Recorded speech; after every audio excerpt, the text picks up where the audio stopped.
Morning बच्चों। आज हम करेंगे क्लास 4 की वर्कशीट नंबर 16 और इसमें हमारा विषय है सामाजिक अध्ययन एसएसटी, उसका पार्ट नंबर 7 भारत के समुद्री तट।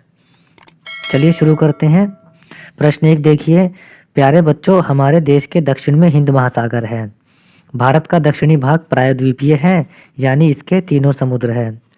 तो बच्चों, प्रायद्वीप एक भूमि का ऐसा भाग होता है जिसके 3 ओर समुद्र होता है। भूमि का ऐसा भाग जो तीनों ओर समुद्र से घिरा होता है प्रायद्वीप कहलाता है। हमारे देश के पूरब में बंगाल की खाड़ी है और पश्चिम में अरब सागर है।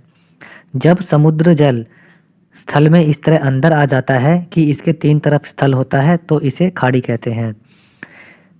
समुद्र तट के किनारे पर बालू के मैदान बीच या पुलिन कहलाते हैं, जबकि खड़ी दीवार क्लिफ कहलाती है।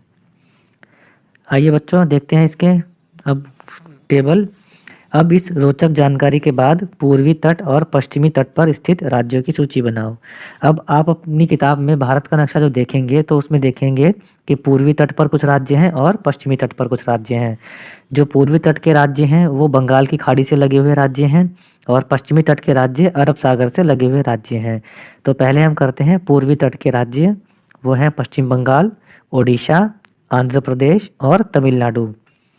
पश्चिमी तट के राज्य हैं गुजरात, महाराष्ट्र, गोवा, कर्नाटक और केरल। आते हैं प्रश्न नंबर 2 पे, रिक्त स्थानों को भरें। पहला, स्थल का वह भाग जिसके 3 तरफ पानी या समुद्र हो प्रायद्वीप कहलाता है। दूसरा है, क्लिफ समुद्र के वे किनारे हैं जो मैदान जैसे ना होकर दीवार की तरह खड़े होते हैं।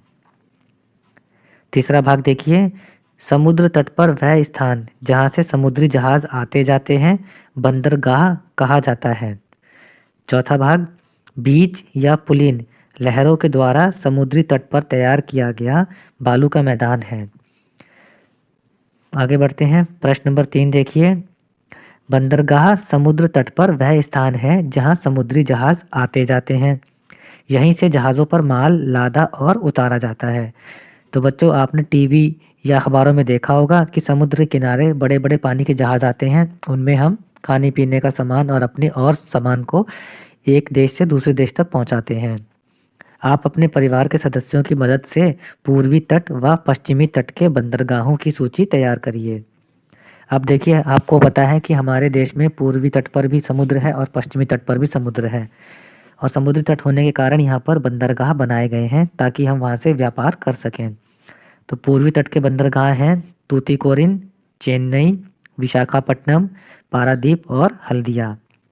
पश्चिमी तट के बंदरगाह हैं कांडला, मुंबई, नावाशेवा, मारमागोआ और मंगलोर।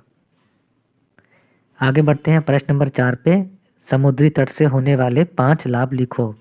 तो लाभ हैं इसके, पहला, समुद्री तट पर बंदरगाह होते हैं जो व्यापार में सहायक हैं, ये हम जान ही चुके हैं।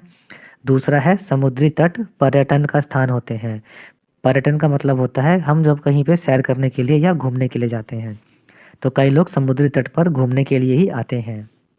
तीसरा भाग देखिए, समुद्री तट के पास होने से मौसम अनुकूल रहता है। जो भी देश या फिर जो भी राज्य जो स्थान समुद्री तट के पास है वहाँ का मौसम बड़ा अच्छा होता है। वहाँ ना तो ज़्यादा गर्मी होती है ना ज़्यादा सर्दी होती है और 12 महीने लगभग एक जैसा मौसम रहता है। चौथा देखिए, यहाँ मछली पकड़ने जैसे रोजगार मिल जाते हैं। और पांचवा है, यहाँ नमक का उत्पादन भी होता है। बच्चों, आप जानते होंगे कि समुद्र का पानी नमकीन होता है, तो समुद्र के नमकीन पानी से हम नमक प्राप्त कर लेते हैं। प्रश्न नंबर 5 देखिए, भारत के नक्शे पर निम्नलिखित दर्शाएं। तो चलिए दर्शाते हैं इनको। पश्चिमी घाट, पूर्वी घाट, कच्छ की खाड़ी, अरब सागर और बंगाल की खाड़ी। तो बच्चों, ये हमने एसएसटी की वर्कशीट कंप्लीट कर ली है और भी सब्जेक्ट की वर्कशीट्स के आंसर्स के लिए हमारे चैनल पढ़ो इंडिया को सब्सक्राइब ज़रूर करें। Thank you.